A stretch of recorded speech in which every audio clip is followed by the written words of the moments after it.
Real Talk Barbershop 870. Let's get it.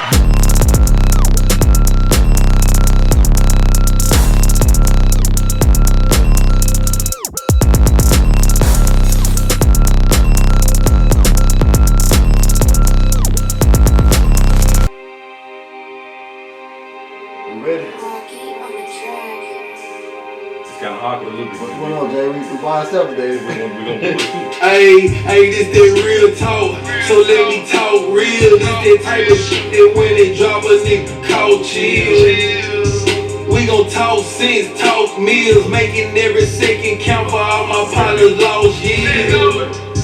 Talking credit, culture, real estate. Love be fake and hate be real, and so them folks are really fake. I'ma show you boy what really cake. Bring our minds together, see how much time we can really make. Let's go. Talking sports, music, politics. Blueprint to success, you wanna win, you better follow this.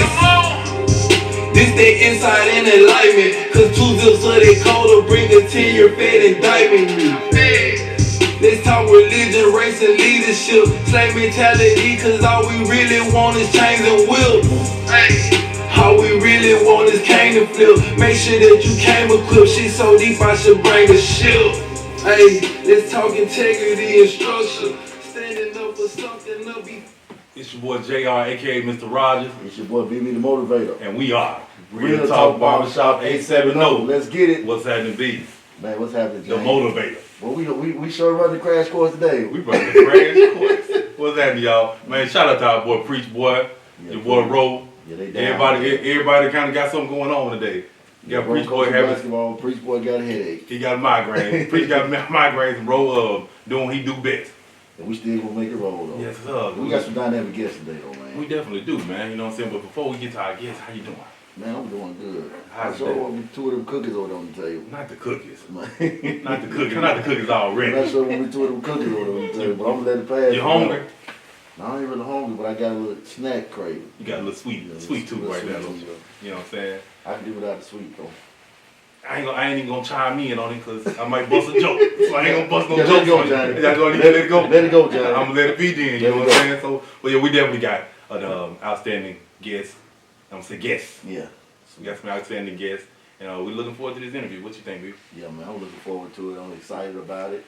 We got a lot of wisdom in the room, a lot of years of business in the room to add to our community leaders in the room. Yes. So, I mean, I'm really, really excited about our guests today. Yes, myself as well. You know, they're pioneers of the community, and we gonna go right to it and let them talk about what they do. So I guess without no further delay, we want to bring to you McDonald Funeral Home. This from is Mississippi County, Blythe, Arkansas. Yeah. How y'all doing today? Good.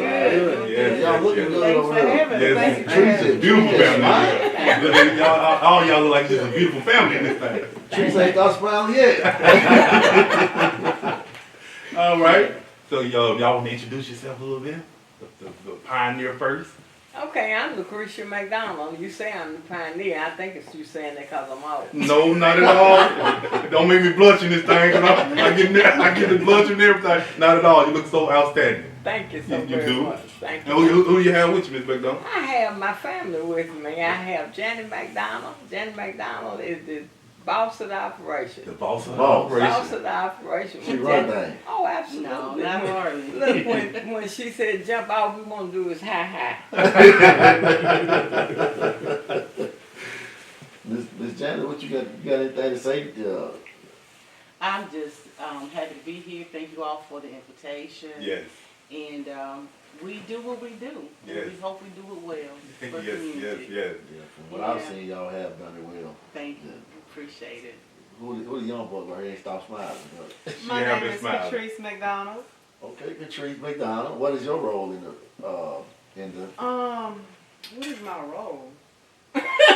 She I is, help Mom. she's an apprentice. She's I'm going in through school. her apprenticeship. She's going to school right now. She's at Dallas Institute. Okay. Okay. Mortuary science. and- school to embalm? Yeah, she's Okay. at mortuary Wow. school. What's up? So it'll be 4 generations. Wow. Wow. We definitely got to get to that right there. That's family. that's so She wonderful. will be. Just left 3 generations, now we got 4. That's awesome. That's special. Hopefully we'll get That's 5. special. We got a grandson. I got a grandson that's interested in the funeral home, but when he's 10, it's not so much you can do. Yes, ma'am. Okay.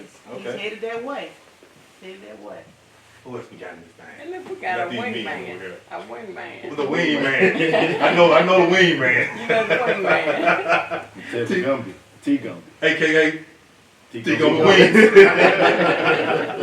Yeah. Yes, sir. What you do for the company? T Gumby.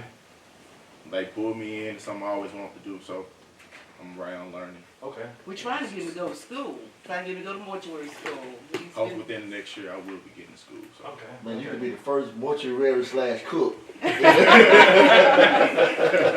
the funeral home. Right on. And who we got over here to my right over here? Yes, This it's gentleman. McDonald. Cecil McDonald. Cecil McDonald. Yeah. So, do a lot of different things.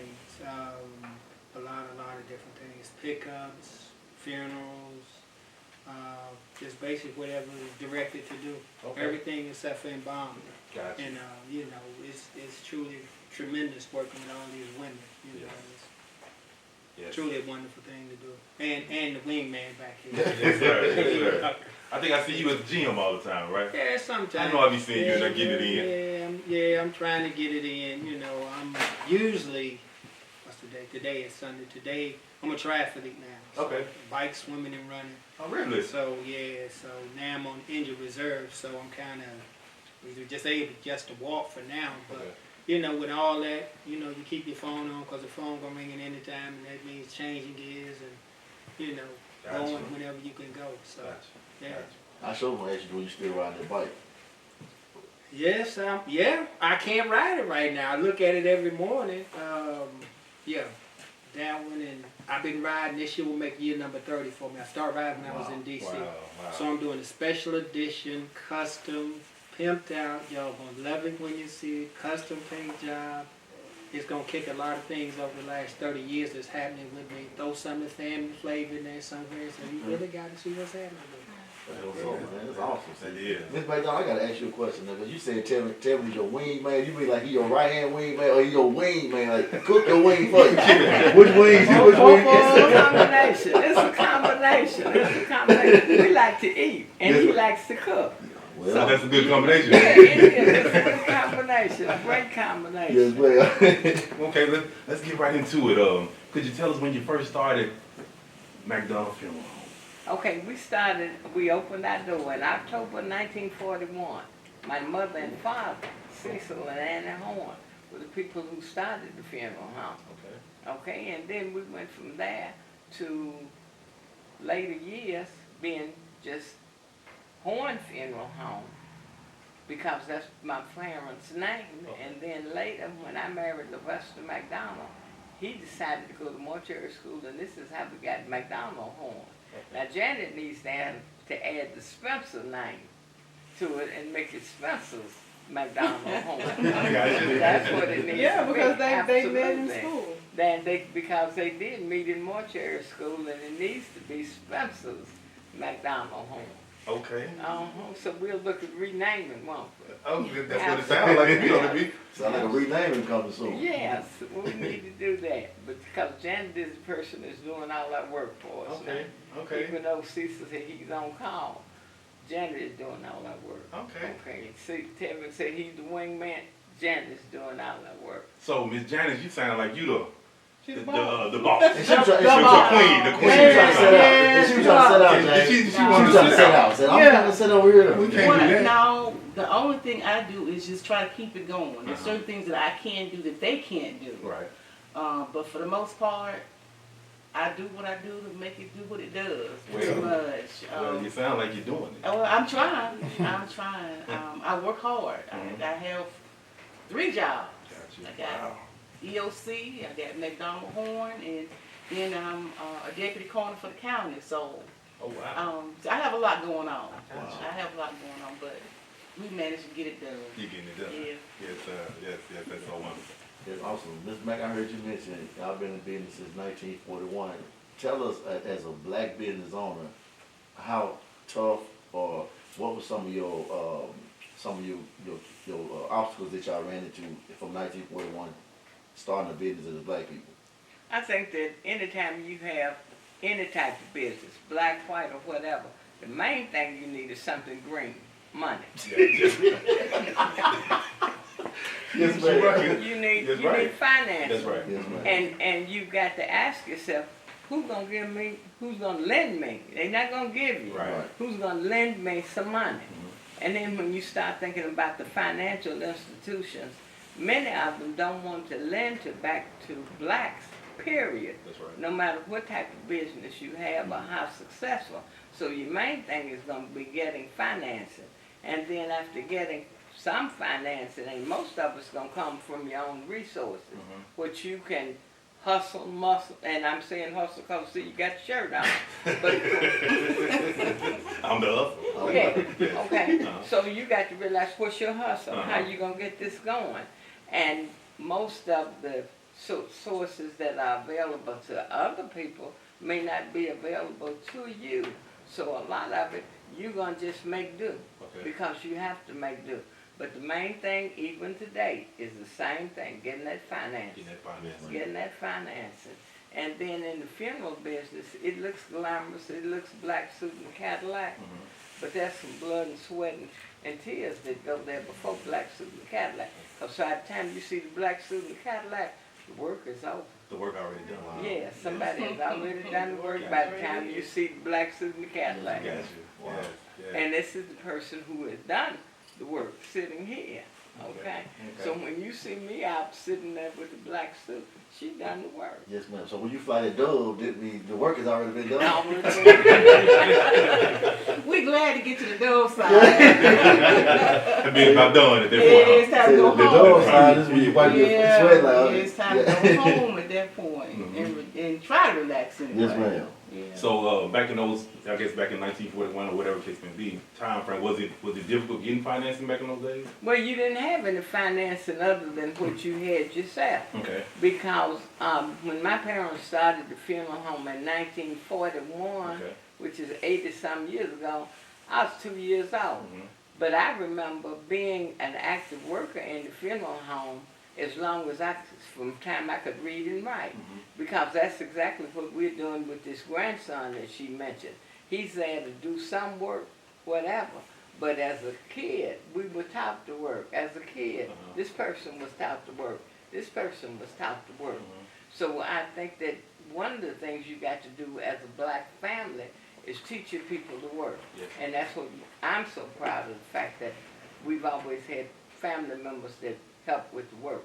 And that's going to eliminate a lot of your whatever. Because this man will come in and he'll help us, but we've got to know that we can do something to help him sometime too. So we got to have family members working, friends working, got to have everybody working. What you doing this evening? I think I'll be a little nervous. I don't know why. You get over it quick. Did you get over it quick? Yeah. Yeah. So, okay, y'all second generation family members and everything. No, Third we're generation. actually, I'm from a funeral home family in North Carolina. Okay. And we have 4 funeral homes there Wow. that my grandfather started, Okay. and my dad, and then we've carried on, and they're on their 4th generation as well. Wow. So I guess it's in our blood. Technically, it's really in our blood. But just like she was saying, when we got a death call, we knew everybody got up and got to work. Gotcha. You know, if you do no more than take out some chairs or a coffee pot or whatever the case may be, you knew that was your livelihood. Gotcha. And it was instilled in us, and hopefully we've instilled in our children, that this is how you make your living, and this is what you got to do. You may go to another job, but at the end of the day, this is what your livelihood. And I think it's a matter of your family and your pride. Okay. You know, because you want to feel good about your name, and you know, when families call us, we appreciate the things they do for us, because we couldn't have succeeded for as long as we could in 80-some years, you know, if the community hadn't supported us as well. That's right. Yeah. Well, let me ask y'all, like, as far as being in the funeral business, how, y'all seen a lot of people die. How does that feel? Like, how long do it kind of become like a? Some days it's good. Some days, I'm gonna say this speaking from a From nurse. your vantage point. Yeah. Yes, from my vantage point. From a nurse looking, tragic deaths are hard, in my opinion. Those old people that have died, and you kind of expect Mima to die and Papa to die. You know, everybody kind of gets their mind ready that this is going to happen. But those tragic deaths, those are hard, Right. in my opinion. Young people, in my opinion, are hard. And like I said, just speaking from the nursing, because I worked trauma, and I did that for 6 years, and I had to come up out of there because I was tired of seeing my black men getting shot and killed. So now I work hospice, and it's easier because you know that process. Everybody starts that grieving process at hospice. I think one of the most difficult days, and they probably can agree, was March the 13th of 2004, when we were on our way to the cemetery and Sylvester McDonald Jr. dropped dead.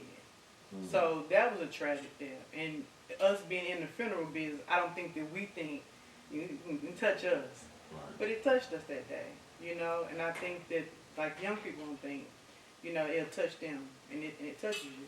So I think that in my opinion, some days, some funerals we have are good funerals. And that probably sounds really weird or morbid, I don't know. But we've been to some funerals where you clapping and everybody seems happy. Right. Everybody knows that this person lived a good life and they're at peace now, you know. And some funerals are just hard, but the funerals that feel good, where everybody's clapping and you can get up there and them 3-minute expressions and start doing that. Yeah. You know, when they start doing that, you know, and then somebody sing a song that wasn't on program to sing a song. That's right. But I think that's how I feel about it. Some days are good days, and then some days are very hard days. Okay. Wow. That's how I feel. Mm-hmm. What about you, Miss Janice? So, like, I'm sure you see most bodies that come in, I right? do. Okay. I think that everybody that really comes to the funeral home, I put my hands on as far as in some aspect. I think for me, babies are the things that bother me the most because my children and my grandchildren and stuff, that is sort of my Achilles heel when it comes to the funeral business as a whole. And I don't know why, but that's the one thing that sort of puts me in a tailspin, or babies. But you just have to, you have to at some point stop and realize that it's not about you, that you got a family that's grieving, and that you have to do your part to get them through their grieving process. Because, you have to, everybody that goes through grief has to go through those 5 stages of grief in order to get to that 5th one, which is acceptance. So, you have some good days, and like she said, sometimes, if grandma's lived a good life and stuff and everything as well, but sometimes you really need an outlet. And for a small firm like we are, and not too many women are embalmers, sometimes you just need to find some place for your woosah. Because I really don't have a woosah. I don't really have a place where I can just really go and just decompress. Okay. But I'm looking for one. Gotcha. So when we talk about embalming, could you explain that process and everything?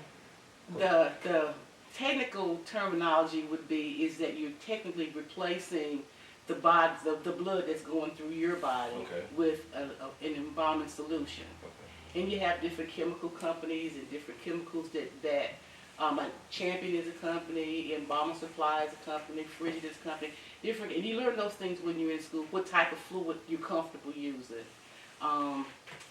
You have sundry kinds of things, like things that make the skin, like humectants, things that make the skin look rosy, or different little things like that.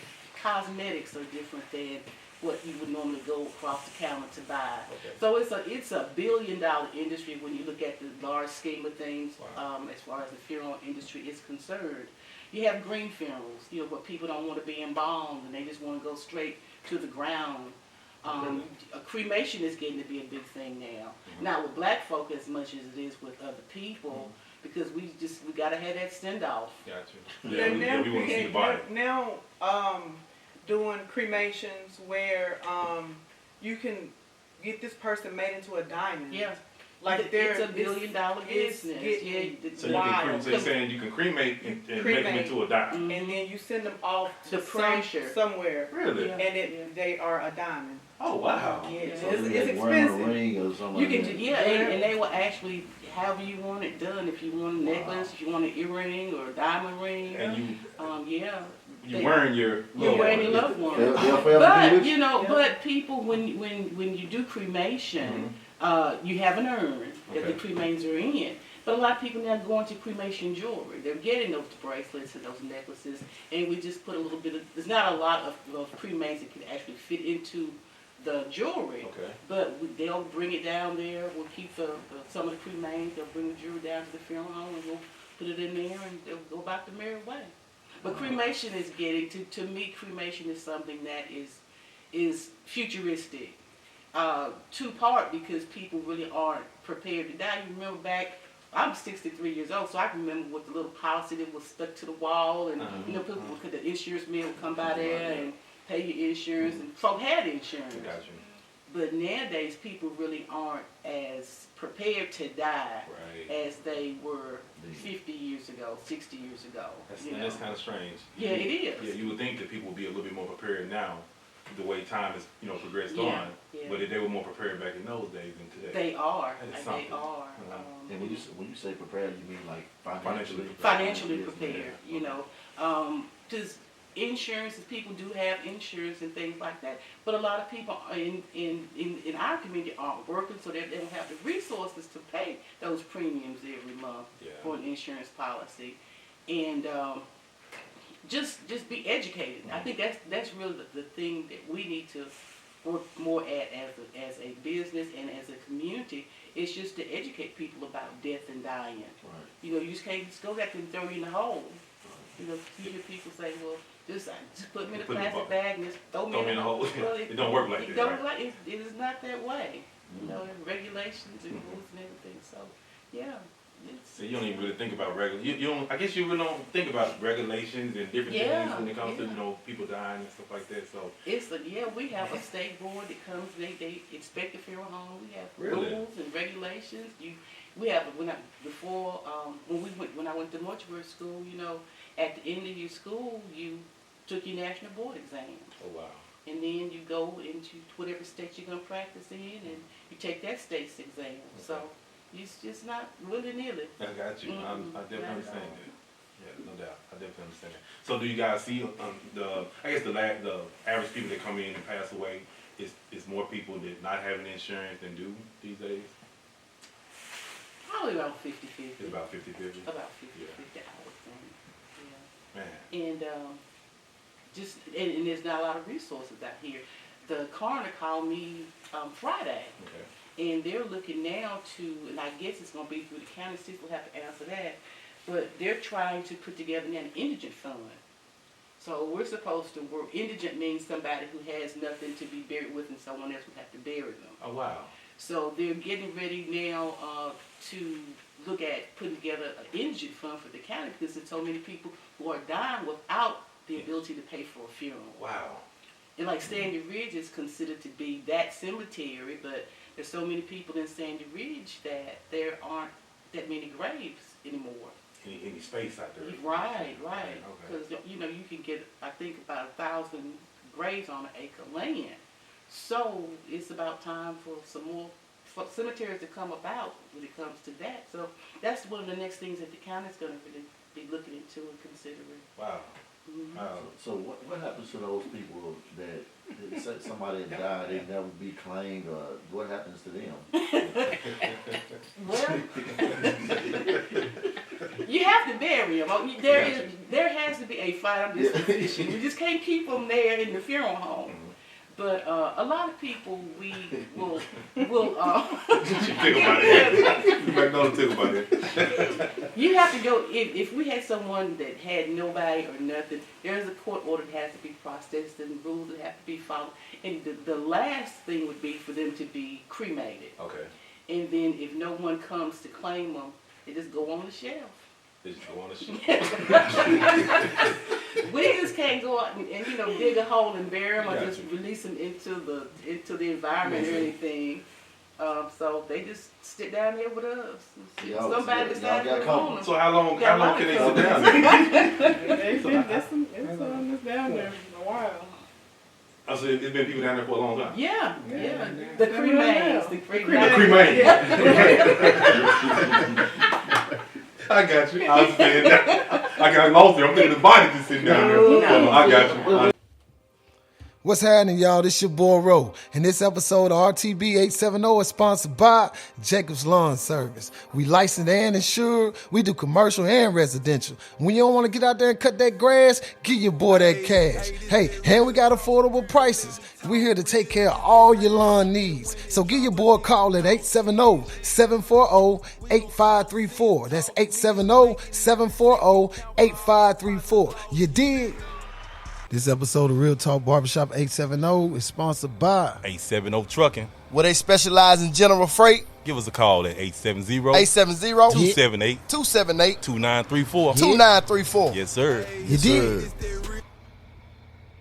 Y'all got a business to run, so what happens if y'all just run out of, y'all got a whole lot of cremains, and I know y'all like company, but y'all don't like all that company. What we would end up really having to do would be to go and send a certified mail to who we thought would be that person's last relative. Okay. And then through that, the courts would give us permission to get a vault, like a bank vault or someplace, and just to store them so that if someone finally came to claim the person, we would have them available to them. Wow. But if nobody came to claim them, I guess they just have some more company with the rest of them to sit down there. And that's just one of the things that happen,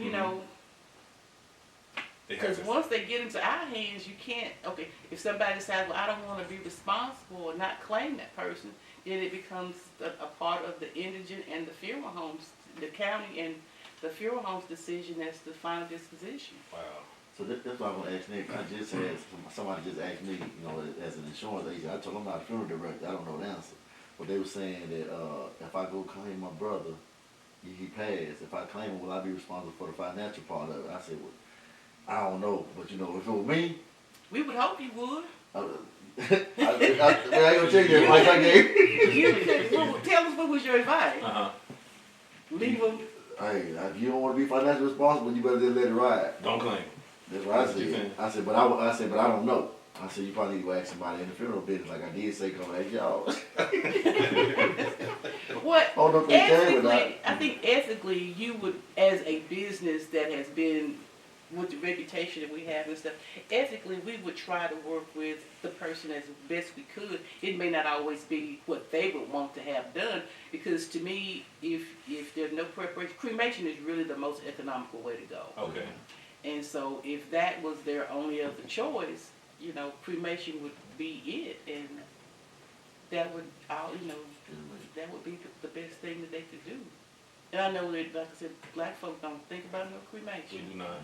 We want to have Aunt Susie's service. Yeah, you want to see their body and even when you don't got the money. Even when you don't got the money. They still want y'all to fly the dove. Yeah. That's what they want.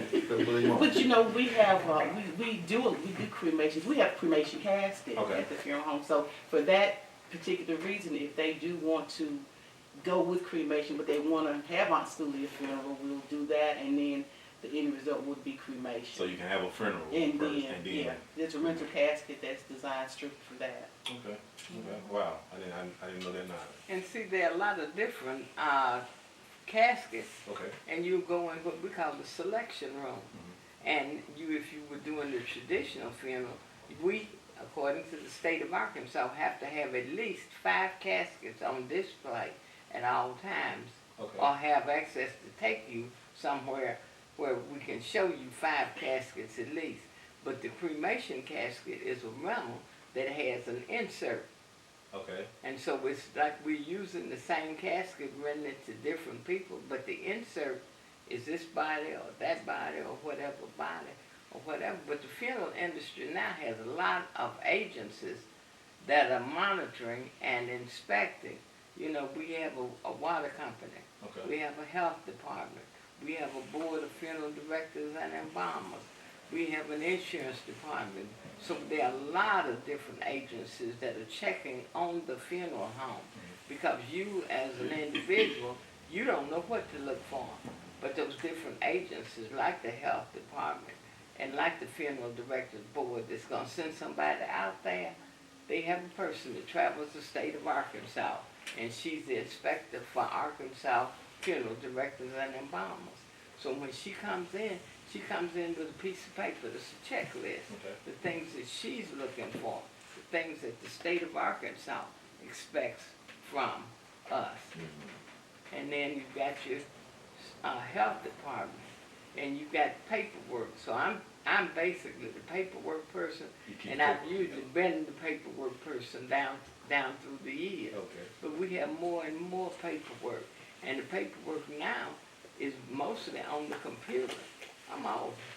Okay, the computer is a new thing for me. So half of my paperwork, Janet has to get that off the computer, and Cecil had to get, plus half the time I act like I can't hear, sometimes I can't hear. And so they have to, you know, kind of, well, I'm not really acting like it, okay? And look, it's not just me not hearing. When they start talking to me, instead of looking at me like I'm looking at you, That's right. they turn They their looking head. off. Yeah. And talk. And talk.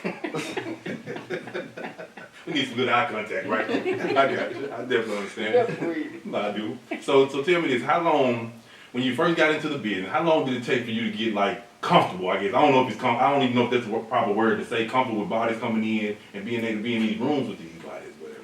Everybody here, with the exception of Tevin, was born in the funeral business. Okay. Their grandfather started the business. Cecil's grandfather started the business. Okay. So he would be a third generation.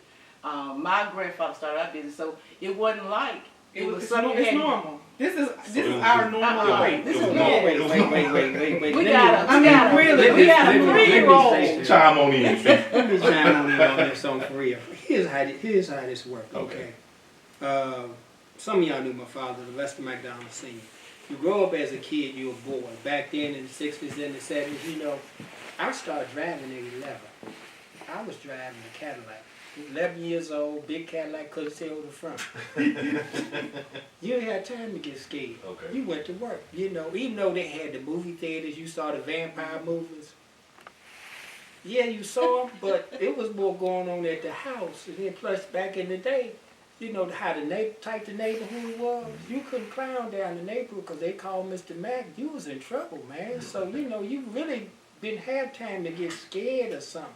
Because you had to work, you know, after a while. Plus, they bought you a little suit. They bought me a little suit. I thought I was a little fly in my little suit.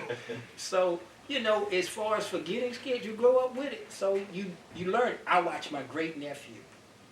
At, you know, he 3 years old, 4 years old. He pushing caskets. He trying to lift a casket at 4 years old. At his house. Don't tell them folks now. The folks know. But this is what I'm saying. And he got his little, my great niece, she's like 3. She in the funeral home playing now. They playing in the funeral home. It's normal. Wow. You know, what Catrice would say would be normal For us. it's For normal us. for us. Yeah. And it's especially normal for Yeah. me. I can say me because when we would be out for school, you know, Mom and Daddy would send us to North Carolina. Well, it wasn't like we was escaping nothing. We was down there working. You know, you get a death call in the middle of the night, you go down there. So it wasn't like we was.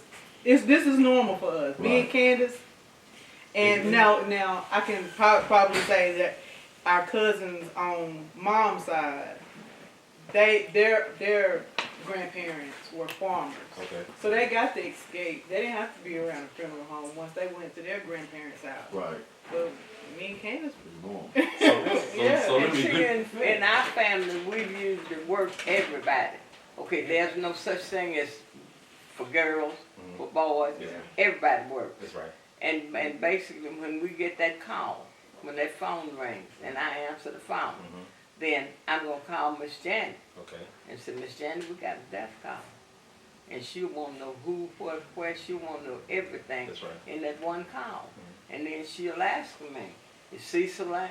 He needs to get up, get the hearse started, he needs to get rolling.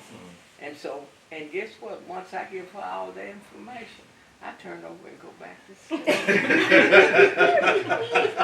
So you just give the information and let them take care of the business. I got you. Let her take it from there, but that's when the work starts. I got you. And it starts with her getting everybody in place. Okay. But I look at the funeral home families as families that have taught us to work all of our lives. Our little grandchildren, great-grandchildren, my great-great. They know how to work. That's right. Or they expected to work. If you can't do reading and writing, we expect you to empty the trash. That's right. Okay, and we expect you to do some kind of work. Everybody in our family has always worked. Okay. At that time, Janice talks about 3 jobs. I've had 3 jobs at one time. And Patrice has a job or 2. And this person has a job or 2. The wingman even got a job or 2. That's right. So let me ask the wingman. Since they used to it, you wasn't used to it. How long did it take you to get comfortable with I wasn't ever scared. Like, it's something that I want to do. Okay. And then I'm like, it was nothing I was scared of. I mean, they can't do nothing to you. I mean, that makes sense. We got a picture. But you know You don't what? think about it like that. Well, It's you just know a typical what? person. When I was in mortuary school, it always tripped me out because there were so many people who had no connection or association with funeral homes who just had a sincere desire to be in the funeral business. And that just never was anything, you know, I thought, well, if I was not born into this business, this would be the last thing I would have ever wanted to do. Makes sense. You know, but there's some people out there who just have that sincere desire, who have no connection, no bonds to the industry, who just love it. And I think that Tevin is one of those people who just has always been something, and I don't think it's even the curiosity, because he's seen it all. So if he had a chance to say, well, heck, this is not what I want to do, he had a chance to back out, but he's hung on in there with us. You know? So when did you know that you wanted to be a part of this? Like, was it a certain age or something like that? well, I was young. Okay. I went to Miss Mac probably back in 2001, 2002, asking to fly doves after a service. So it's something I've been wanting to do for a long time. Wow. He said, you asked him, did you fly doves? He was one of the fly doves. He was a little But we kid. got a picture of Teddy at flying doves at somebody. At Alberta's funeral. Alberta's How old were you funeral. when Alberta died? I was 8 or 9. So you want to fly doves back in you were 8 grandmother. or 9 years old. That was his I got you. grandmother's. Yes. It was at his grandmother's funeral service.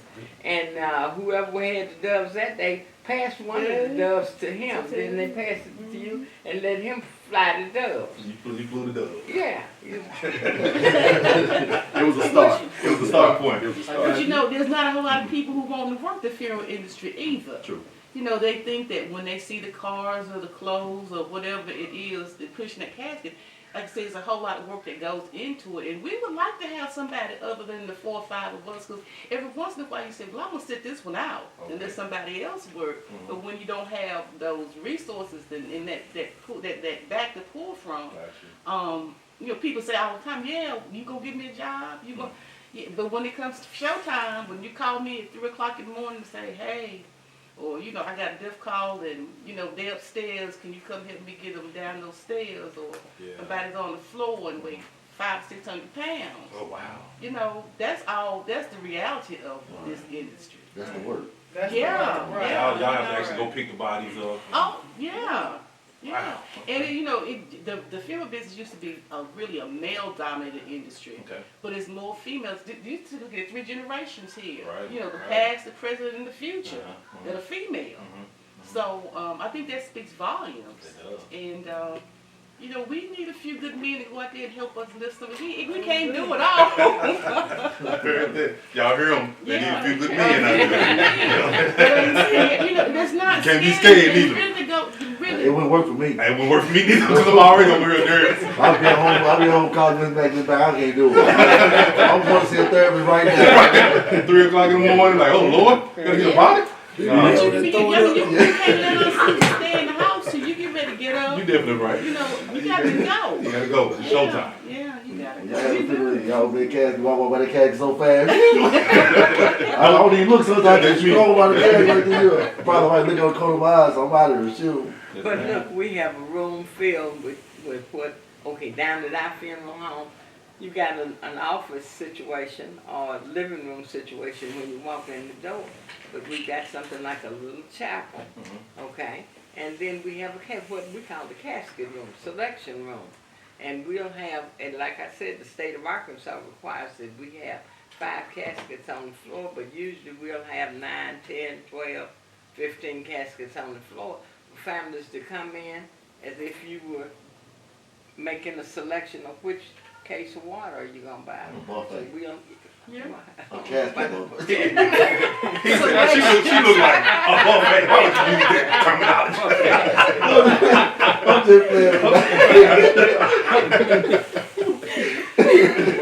So you're gonna walk in and you're gonna look at the casket selection, and we're gonna ask you decide which casket you want, because this is a major part of what makes up that funeral bill, and who's gonna pay and whatever. Now, some people think they're responsible for things that they may not be, but then somebody needs to step up to the plate. That's right. And say, okay, I got this. Miss Mac, I'm gonna sign this funeral bill, and I'm gonna pay. And then some people will say, I'm gonna pay, and I'll be there in the morning. Do they come in the morning? No. They ain't coming in the morning. That's right. You see, she came to a pause. That's what I said. She came to a pause, wait for the next point. But you know, even with that, even if they still owe us and they call us again, we going. Still going. You gonna go. Wow. Because you feel like, well, at some point they gonna get some money to pay us for the It's old some- and the new. Yes, But we, And some you know, of them do. they do. Some of them But do. we still consider that this be a part of our community, and if we can serve our community, that's what we do. Man. Amen. That's With awesome. a smile, yeah. Amen. No, we gonna get mad with you now. That's right. That's right. Well, I wanted to ask since we was on the doves, flying the doves. I got to know, I don't know if I asked Miss Janet before, but I just want to know, where do them doves go when y'all let them go? They just y'all buy doves again, or they, where they go? The doves to me are an interesting story. At our funeral home in North Carolina, that was a part of what we do. Okay. And so my husband Sylvester had seen it done, the funerals and stuff, when we go to North Carolina. So my mom sent, was it 4 birds?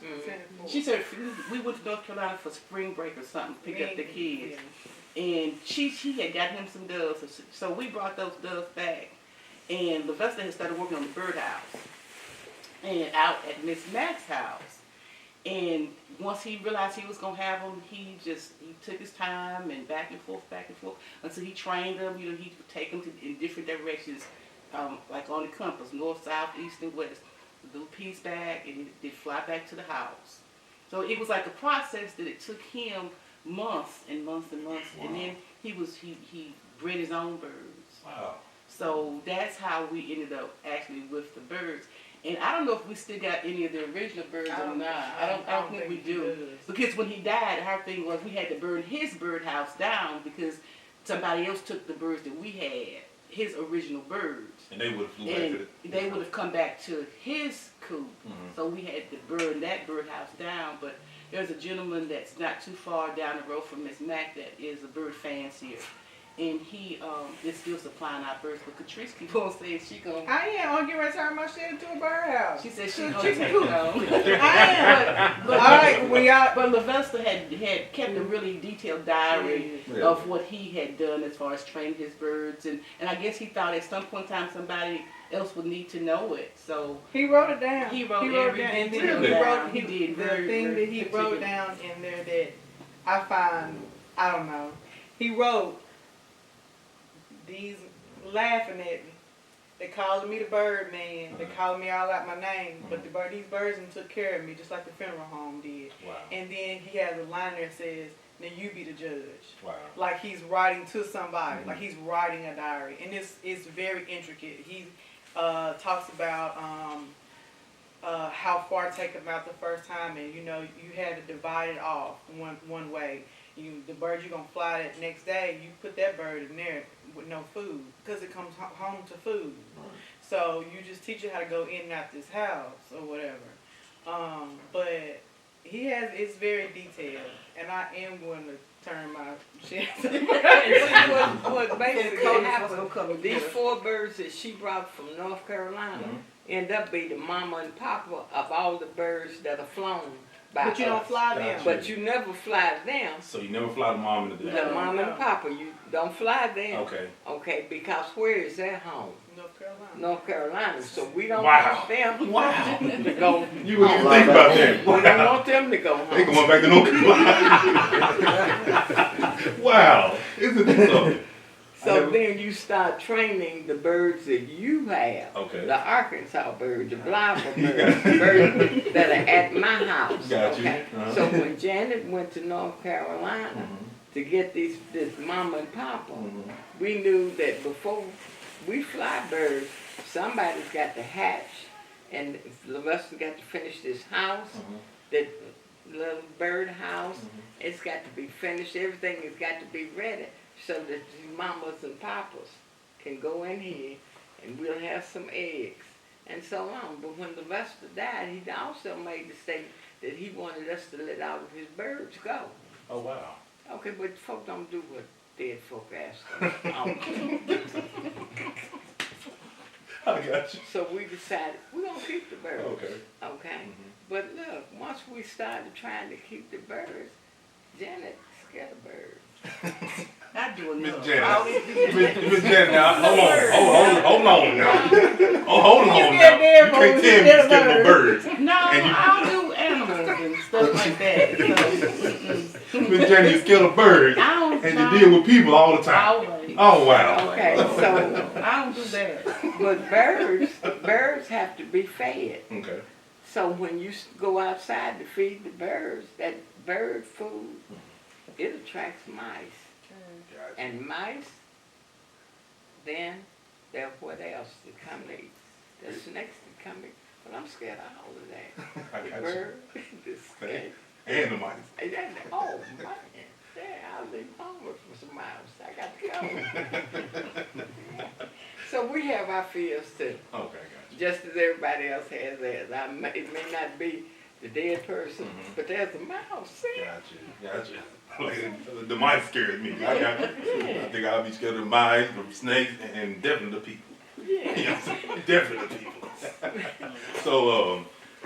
So when you have, I guess, people that come in and be murdered, or I guess you kind of your body's badly damaged. Is that more of a challenge? Most definitely. Okay. Most definitely. When we're in mortuary school, we have a course called Restorative Art, and that you use clay and wax to rebuild if somebody's mouth is off, or their nose is off, or their ears are off. You go back and that's what I enjoy doing. Do you really? I do. I enjoy embalming and my things. I don't ever have to work another funeral. If I could just stay in the prep room, I would be just fine. But to me, it's the creativity of it and be able to mix those colors together and just the thing that I feel most, I guess, sacred about is the fact that we're the last person that you are able to come to and to see your loved one. That's right. And so if there was a car accident, this person was mangled, I'm going to try my very best to let you get a good impression of that last view. Wow. Sometimes it's beyond what we can do. But I always try to be upfront with people, tell them I'm going to do what I can do. I'm going to do the very best at what I can do and let them be the judge. So if they want to see that person, family, then that's fine. But yeah, that's the reward of it all. When you put somebody's mouth back on, or eye back in, or Wow. Hey, what up, world? It's your boy Preacher Boy, man. I had to pause a second and let you know that this episode of Real Talk Barbershop 870 is sponsored by no other than Impeccable Cuts. Listen, you heard me right. Impeccable Cuts If you got a big day coming up and you need to look and feel your best, be sure to book with Impeccable Cuts and jump in that hot seat, man. Treat yourself by booking your next chop, your hot towel experience, or even your relaxing facial at bookthecut.co/preachboy. That's bookthecut.co/preachboy. All the information, the address, and the phone number on the screen, man. Listen, if you need to look your best, do your job and book, and I'll do the rest. Get impeccable. You know, that kind of stuff. That's what I consider rewarding part of the job. So that would be the one, like I guess the body that comes in to be actually mangled. Yeah. That would be the one you'll get like, okay, this is the one. And then sometimes you'll have a situation where you'll tell the family it's best that you don't see. Oh wow. She'll make that decision, you know, that you can see. I'm not going to keep you from seeing, but sometimes it's best you can't see everything. That's right. Well, I think that for me, if it was my family member and at the scene they weren't able to see based on rules in the coroner and all that stuff, if they aren't able to see that person at the scene or at the hospital, if I can give them the opportunity for some closure, once I get them in the funeral home, get them cleaned up, I don't want you to see, you know, blood, your eye hanging out or whatever. I want to be able to go there and get you right for viewing, so that your family can come. If this is the last time they're going to see you, let it be something that's not going to be at the scene or something that's going to be so horrific that it's going to leave a really bad impression. It's going to be a bad memory for you. Gotcha. So, you know, it's a lot of things that there are a lot of factors that go into what the embalmer does. Gotcha. It's just, you know, some people back in the old days they called them fluid pushers, but it's a lot more now than just pushing fluid. You know, it's a lot of work that's there. It's a lot of emotional work. You know, people don't realize when you're working with somebody and it's a trauma, how much of that stuff you take home. It's not like when you close the door to the prep room that you walk away and you do your normal routine. When you walk away from that prep room, that's still in your mind. I can imagine. Because you still got that family back in your mind. I want to do the best that I can for this family. You know. Wow. Well, not even just a trauma, just somebody that you know that was a part of your community. Yeah, that's and true. they died, Gotcha. and you know. Because we're very much entrenched in this community, and you know, we're family. That's right. You know, for all of us, it's just this is us. This is it. Minus one or two of us, as far as the McDonald family is concerned. So I think that we have gravitated to other people who have become a part of our village. Gotcha. So even though our family is small, on a broader scheme, its broader scope, we have a lot of people in our family because the community is our family. Gotcha. Yeah, she does good work. You know, I'm not saying it because that's my sister-in-law down there. She does good work. She has a good eye for detail.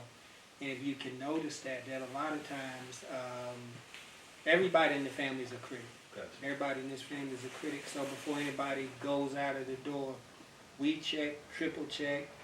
But she has an eye for detail when she's doing it, because maybe sometimes it's me or Catrice, maybe even Tevin, that go to the horrific scenes, make them pickups. Gotcha. It's seriously traumatizing to most people. And but to get back there in the back and work with all of that and been doing for so long, and just the little things, you know, it's the little things that you can look to see that she actually will straighten this out. You know, and it may be some things that y'all may not have noticed, but we'll see it.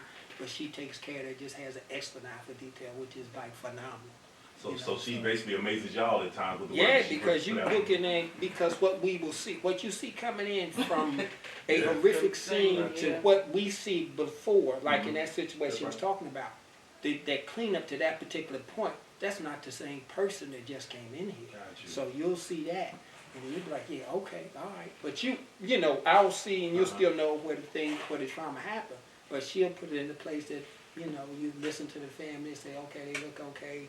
That was all right, but that's just an eye, the training that you just have to have. It's a gift. Got you. So like, so if when you get a body that just come in, just maybe just deceased, or just a regular body, comparable to a mangled body, like what kind of time frame would it take you to get I guess you can say one of the most mangled bodies? You know, if I got somebody at the funeral home, I basically will spend, if I got a week to work on them, Okay. I will do something with that person every day. Okay, okay. If it's no more than going and clean their fingernails, like after I've been bombed or after we've been bombed, I may go one day clean out the fingernails. One day I may just before I get ready to get them dressed. I'm on a schedule, which Gotcha. sounds crazy, because like on Wednesday I tell you to bring clothes. Got you. Because most time here, everybody wants to do a service on Saturday. Saturday. Ain't enough hours in the day on a Uh-huh. Saturday. But I tell you, bring me the clothes on Wednesday. We're working on funeral programs. You know, I got the newspaper stuff to do. On Thursday, it's like my dressing day. Okay. Everybody knows that I get you dressed. You know, if the hairdresser's coming or the barber's coming, Gotcha. they're coming on Thursday. Okay. And then on Friday is the day that the family comes. We always ask our families to come in for a first viewing. Got you. Because it's so traumatic. You know, you've never seen Aunt Susie dead before. That's right. So at some point you need to come in and see Aunt Susie before. I don't want anybody to be so caught off guard when they see their loved one in a public setting. If you're in the privacy of the funeral home, then you can scream, cry, whatever it is you need to do, and everybody involved doesn't have to know how you manage your emotions when it comes to certain things. So I'm sort of, and I guess I'm such a creature of habit.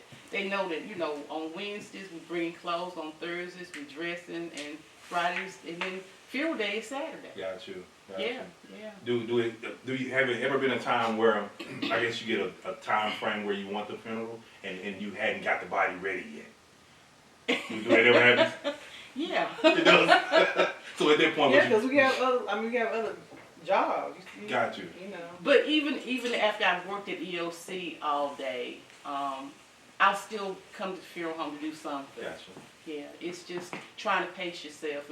And the thing of it is, you don't need nothing else to sort of step in there and throw a wrench in what you thought you had going on. You don't need nothing to change what your routine is, you know. Wow. And you know, I'll be 85 years old, my birthday. Wow. And And I'll you look have wonderful. Oh, And you look absolutely. wonderful. Absolutely wonderful. You just turned 84. I mean, Well, I'll be 85 my birthday. Got you. Got you. You look And wonderful. I'm looking forward to my birthday. That's right. But look, people come up to me and ask me, Miss Mack, want you to bury me. I said, you need to talk to somebody else. I got a statute of limitation. That's right. Somebody else. Grandma? Well, everybody got a statute of limitations. But look, when I go, I hope that she won't do that whole week doing something. I'll try to get these fingernails done, at least have something. Kind of step But up it's the just game. sort of my decompression. It It really is. is. It really is. Because I know that by the time Thursday gets there, I've already got this thing. If it's not no more than clipping the fingernails or polishing the fingernails or just whatever. So you just looking over the body. I do. And it's so crazy that it's like connection. It's going to really sound crazy, but when I go I'm in the zone. When I go to work. When I go to the funeral home and I really want to work like that, I get in the zone. Wow. Wow. You got some passion for it, right? I do. It sounds like it. I do. It definitely sounds like it. And you know, we really don't have to wait until Saturday to have a funeral service. Y'all hear that, people? Y'all definitely hear that. You don't have to have all your funerals on Saturday. No, Wednesdays are really good. Wednesdays are good. So let's say if you Like Yeah. you right about but that. I think it's just around in this area because at our funeral home in North Carolina, you can have a funeral on any day. You can have one on Thursday if you want to. But I think it's the working man's schedule. Got you. Where at some point in time when people were sharecropping and you only had Saturdays and Sundays to take care of your business, your personal stuff, I think that people have gotten into that mindset and we really haven't broken that mold. Okay. Because you want everybody to be at Aunt Susie's service. Yeah. look, There you my go. my mother and father have died and we have buried them. My husband, my son, so we had all of those funerals, my sister, and never had any of them on Saturday. Never had any of them on Saturday. Never had Saturday funeral. Wow. And they're not gonna do it with me, okay? So get ready for Thursday. You heard that? I heard that. Is it a minimum amount of time? So let's say a person passed on a Sunday, and they want the body buried on a Tuesday. Is that possible? Yeah, there's religions, the Jewish religion Monday. states that you have to be buried within 24 hours Okay. of death. So it's possible. It's not impossible, but you know, we have just gotten into the repast mode and those celebratory kinds of things that we didn't do before. I think we're getting to do more of those now. You know, more people doing T-shirts. Yes. You know, repast and a lot of things that things that used to be the norm are not the norm anymore. Gotcha. And the funeral is supposed to be an individual, personalized celebration of the person's life. So however you want to memorialize that person, that should be what you do. Yeah, if you want a T-shirt, if you want that person, you know, somebody sent me a video one time about they were crowning somebody, putting a crown tiara on a woman's head, and but that was what they chose to do. That was the individualization of it and the personalization of what they want to do. Gotcha. I want my clothes changed. I don't want to be buried in what I have on my visitation day. Oh, you want to have a fashion finish. Yeah, Thursday, Friday, I want to look, you know, kind of smell the animals. You better tell her nieces and nephews. We've had some ministers to do that. Okay. You know, that have changed their robe. They may have had the robe on at a visitation. And I want a full couch, and I want shoes on. So we y'all just on chilling. We tell these things. They know these things. Yeah. I want to have a jazz. That's how y'all talk. I don't want church music. I want You want your own thing. I want like Whitney Houston them playing. Well, you know, Sometimes something like they sit there home talking this conversation like this. Again, it goes back to the personalization of Yes, it. ma'am. Which it makes sense. And you don't know what I want if I don't tell you what I want. It makes a lot of I'm sense. saying because black people so scared to talk about death. And then that's the thing. They so afraid to talk But about I death think because I'm in that- the insurance business. They don't want to talk about insurance. But I think that it's getting to be more because people are now doing prepaid funerals. They Gotcha. coming in, it's like a layaway. Gotcha. Okay? And And it's you put easier. that money down and you decide on what casket you want. You do all of it prior to your death. That's right. Cemetery, all of that. And that way, It makes when it easier on you your die, family. then your family already knows, hey, and this money is in an escrow account at the bank or at an insurance company. So all that's done when you die is done. Yo, this your boy Bebe, the motivator. And this episode of Real Talk Barbershop 870 is sponsored by Gillespie Insurance Group, where we make your personal lines and your commercial lines come together to decrease your risk. Look, I'm at a new location, 801 West Moultrie in the magnificent city of Blytheville, Arkansas. Here's my number, 870-623-4742. I repeat, 870-623-4742. If you're not with GIG, see ya, and I wouldn't want to be. Yeah. There's a little house down in Dogwood Cemetery across from the Dodge store. Okay. And that little house is called a mausoleum. And they're bodies that we put in And this little, is morbid. well, This is morbid. Talk to you. their bodies in like little slots. Okay. Okay. And you can pay for all of this, even the funeral. You can have a prepaid funeral, like she said. We have people that have a prepaid funeral contract. But anyway, you can pay for these grave spots. And you can also pay for these spots in the mausoleum. Well, I have a spot in the mausoleum that I have paid for. With your name on it. And my name is already on that slot. That is so Really? morbid. Really? So, Yeah. So we went down to the mausoleum to bury somebody one day. And it was the first time I think that she had ever seen the spot. And she said, Grandmama, that's your name. I did not like that. So the mausoleum. So explain it to me again. So is that like Do you just seen several that bodies? little house? I seen it. I know. You seen the little When house? I ride down there today, because I live in Dogwood, No, and I've probably passed it thousands of times. I just ain't paid attention.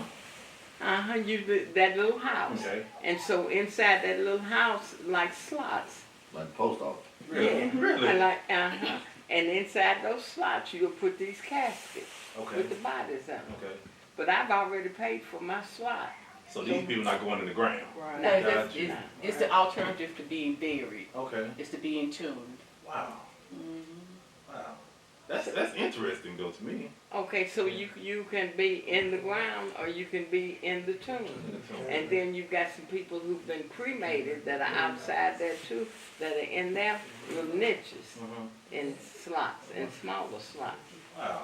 Okay, but in this slot, in the ground, in this little house, there are people who paid for their mausoleum space. Now, some people don't have the nerve or afraid to get their name put on the tombstone while they can still see. I mean, why would you want to get there? Like, why do you want to see your own name? That is wild. Well, I mean, you want. I guess you know already. But I She know know what where she gonna be. Where she gonna be, It huh? kind of makes sense to a certain extent. I don't know if I could do it.